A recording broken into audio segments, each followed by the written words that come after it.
You'll hear a number of different recordings and you will have to answer the questions on what you hear. There will be time for you to read the instructions and questions, and you will have a chance to check your work. All the recordings will be played once only. The test is in 4 sections. Write all your answers in the question booklet. At the end of the test, you'll be given 10 minutes to transfer all your answers to an answer sheet. Now turn to Section 1. Section 1. You will hear a police detective questioning Mrs. Jones about a crime. Look at questions 1 to 5 on the form now.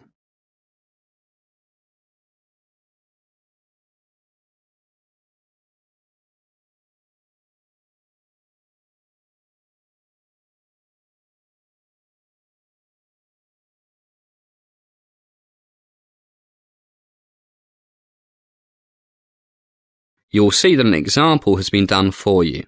On this occasion only, the conversation relating to this question will be repeated. Hi, I'm Detective Smith.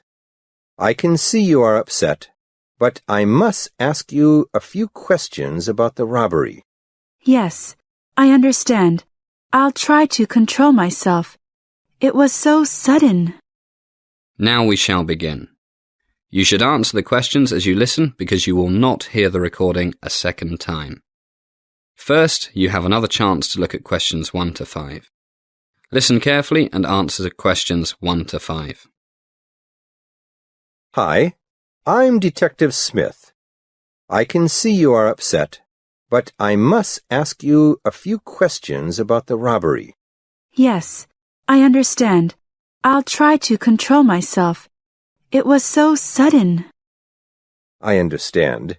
Why don't we sit down and get a cup of tea? Yes, thank you. It's okay. I'm a bit better now. Good. These things can be very disturbing, but we'll take our time. First, I need a few particulars. Let me see. Today is January 7. Now, may I have your name? Yes, Mrs. Mary Susan Jones. Thank you. Age? 38. And your home address, Mrs. Jones? Yes, it's 39 Rose Garden Terrace. Telephone numbers? I only have a home number, 4834-6290.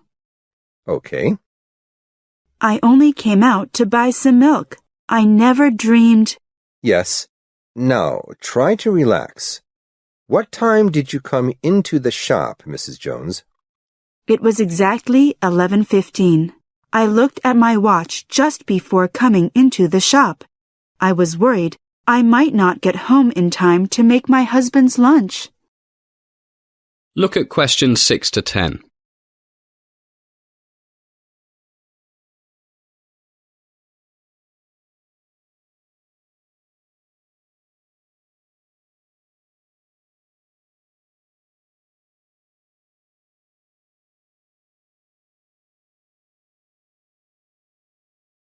Now listen to more of the conversation between the police officer and Mrs. Jones, and answer questions 6 to 10.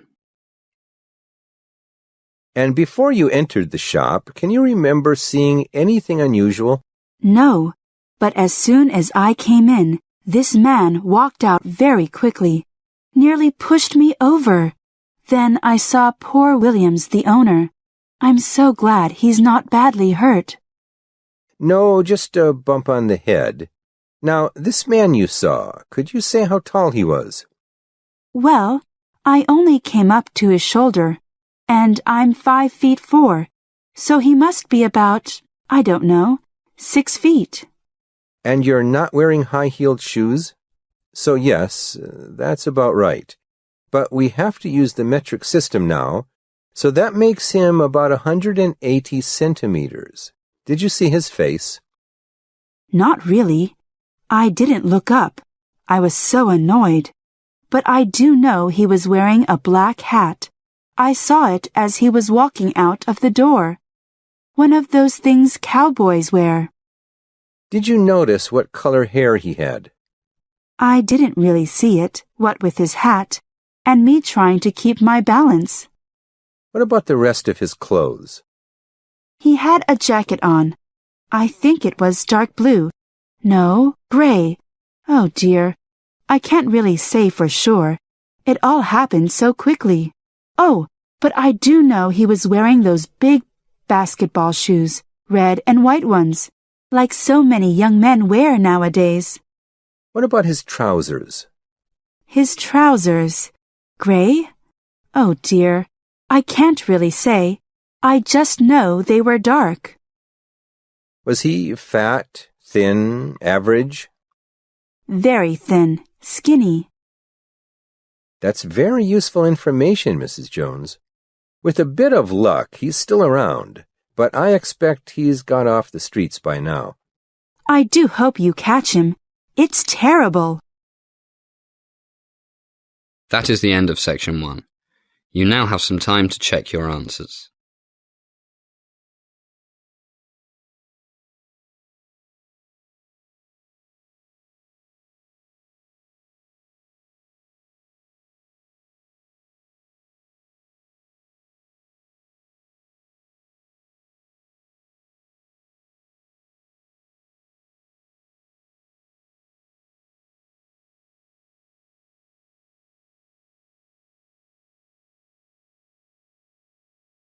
Now turn to section 2.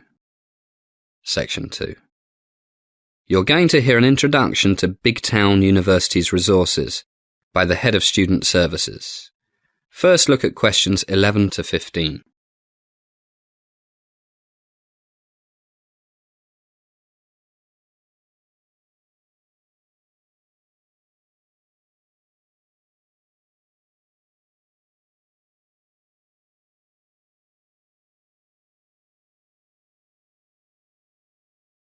As you listen to the first part of the talk, answer questions 11 to 15.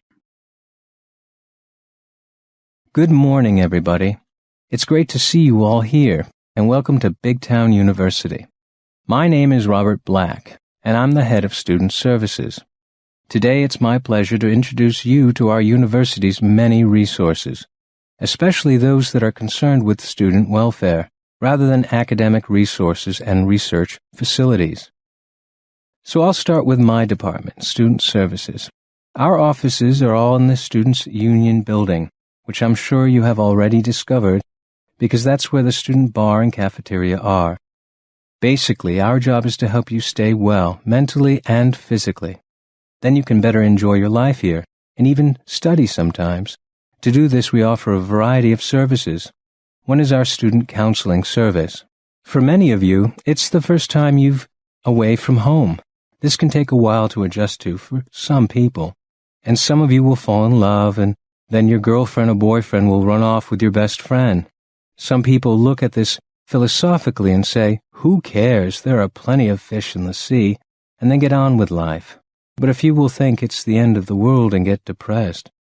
Then there's the pressure of your schoolwork, which usually affects not the less clever or the most hard-working students, but those who don't manage their time properly and leave everything to the last minute.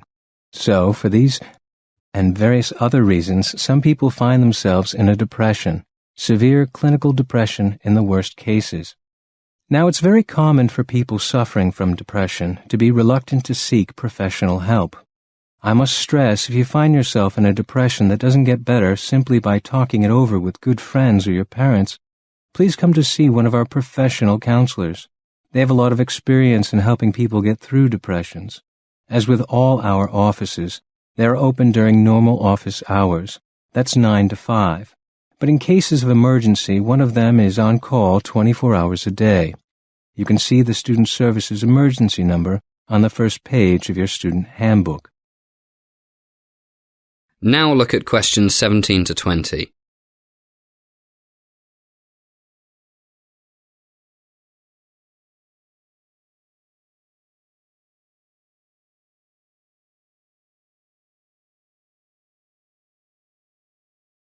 As the talk continues, answer questions 17 to 20. Well, I do hope my talking about depression hasn't made any of you feel depressed. Another one of our services is the Student Housing Office. I won't say much about this because most of you will have already dealt with the office, either to arrange accommodation in a student residence or to help you find somewhere to live off campus. We have a database of off-campus housing that is updated almost daily, so if any of you are still looking, then please drop in. Now, what about fun? As you can read in the handbook, the Students' Union has dozens of clubs: chess club, Chinese club, French club, choir, conservative club, liberal club, the Green Club, which works very closely with the University Maintenance Department, as well as other environmental groups. And for those of you who like mountains, there's a climbing club. Well, it would take me all day to list all of our clubs and societies, and of course all the sports teams. But I do recommend that you join one or two of them. It's a great way for new students to make new friends. Mentioning sports, our brand new fitness center opened last week, and the indoor swimming pool has just been renovated. They are open from 6 a.m. to 11 at night, 7 days a week, except for holidays like Christmas and the New Year. Of course, they are free of charge for students. Just show your student card. I really must recommend that you check out the new fitness center. It's got all the very latest in high-tech strength training machines, free weights room, everything you'd expect for over $25 million. Okay, we've covered counseling, housing, clubs, sports, keeping fit. What else should I mention? Oh, yes. If you're doing all these sports, climbing mountains and things, you might need to go to our sports medicine clinic. It's in the Student Health Center, which is conveniently located between the fitness center and the athletics stadium, not the football stadium. People play games and exercise 7 days a week, so the clinic is open 7 days a week, from 9 a.m. to 6 p.m.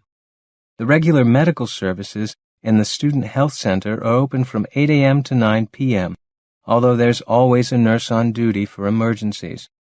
Treatment is free only if you have registered with the provincial health plan, so make sure you take your health plan card with you if you have to see the doctor.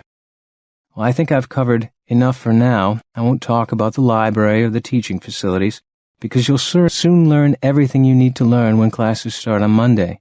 Thank you, and good luck to you. That is the end of Section 2. You now have some time to check your answers.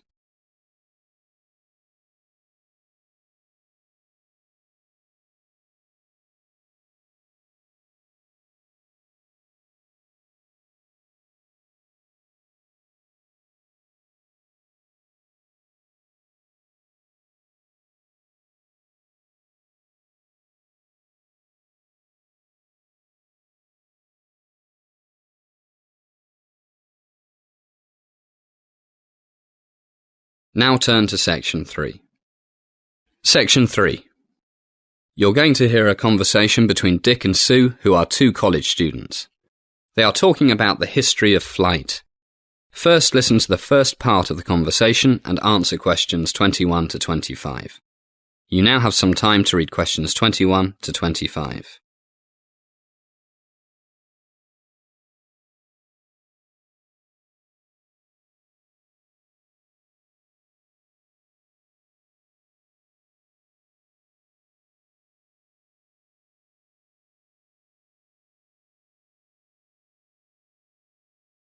Hi, Sue. Wow, this is great. The Smithsonian National Air and Space Museum. I'm really looking forward to doing this project on the Wright brothers. Me too. My dad was an Air Force pilot, always talking about the Wright brothers. If they hadn't invented the airplane, my dad might not have had a job. Okay, let's look at the questionnaire. Where shall we start? The stuff on the Wright brothers starts over there. Okay, first questions. First names, Wilbur and Orville. Everyone knows that. Then when and where they were born. Oh, and died. Let's see. Wilbur, the third son, was born on a farm in Indiana on April the 16th, 1867, and died of typhus in 1912. Pretty young, eh? Oh, and in 1965, he was selected for the Hall of Fame for Great Americans. Make a note of that. Okay. And what about Orville? Here we are, born in Dayton, Ohio in 1871, died 1948. Doesn't say why or where. We'll find out later. What's next? What got them interested in flying? As the conversation continues, please answer questions 26 to 30. You now have some time to read questions 26 to 30.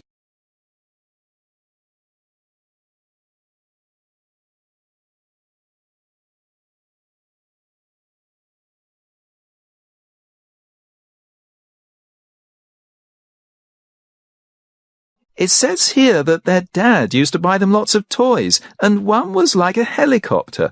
And it seems that this toy helicopter first got them interested in the idea. Also, they read about this German guy who made himself a pair of large wings and managed to glide. Then they started to read everything they could get their hands on about flying and began building a plane in 1900. Next. Their first jobs? They started a printing shop and also a bicycle shop.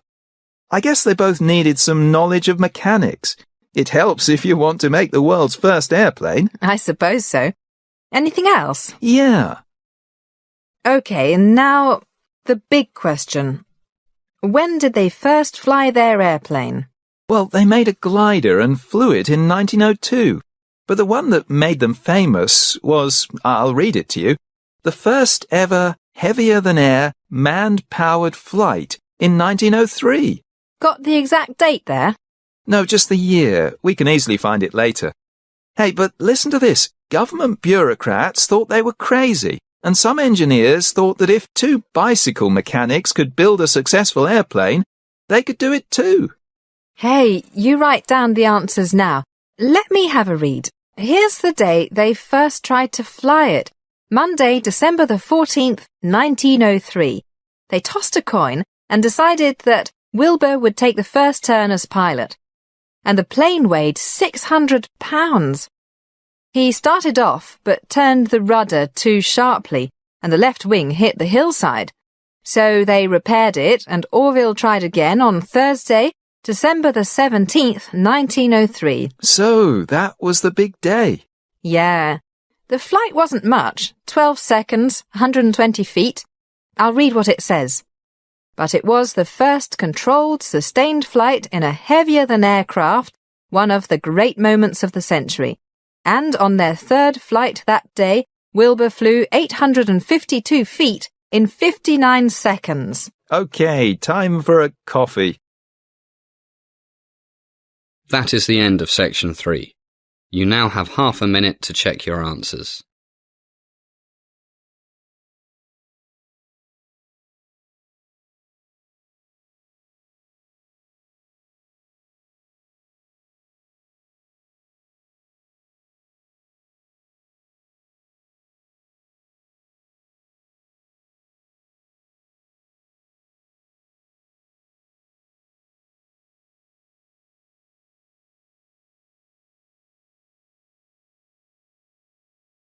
Now turn to section 4. Section 4. You're going to hear a talk about ecological functions of forests. You now have some time to read questions 31 to 40.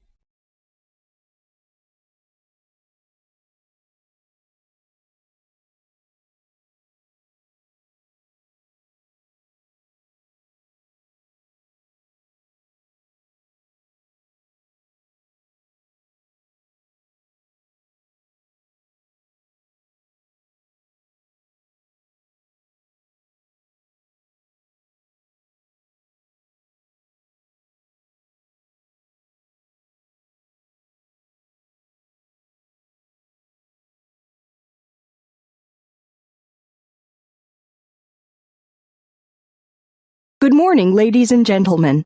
First, I would like to say how happy I am to have this opportunity to address this committee and hopefully contribute to our country's policy in respect to the importation and use of wood and wood products. I will start with a brief introduction to the current situation of the world's forests, and then give you an overview of the various services that forests provide. By services, I mean benefits to people as well as wildlife. Until recent years, these services have been greatly undervalued. The rate of deforestation worldwide is astounding.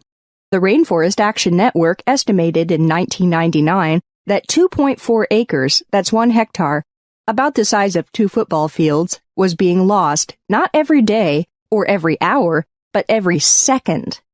An area larger than New York City every day. Or 31 million hectares a year, an area larger than Poland. Despite the efforts of environmental groups and concerned people all over the world, the rate of deforestation has increased in recent years. The results of global deforestation are far-reaching. It means the loss of habitat for numerous species of plants and animals. It is a major factor in the warnings from scientists worldwide that, if mankind does not change how we treat our planet, 50% of species could be extinct by the middle of this century. I am sure you all know what this loss of biodiversity would mean for us humans. The loss of genetic resources would seriously threaten our food security.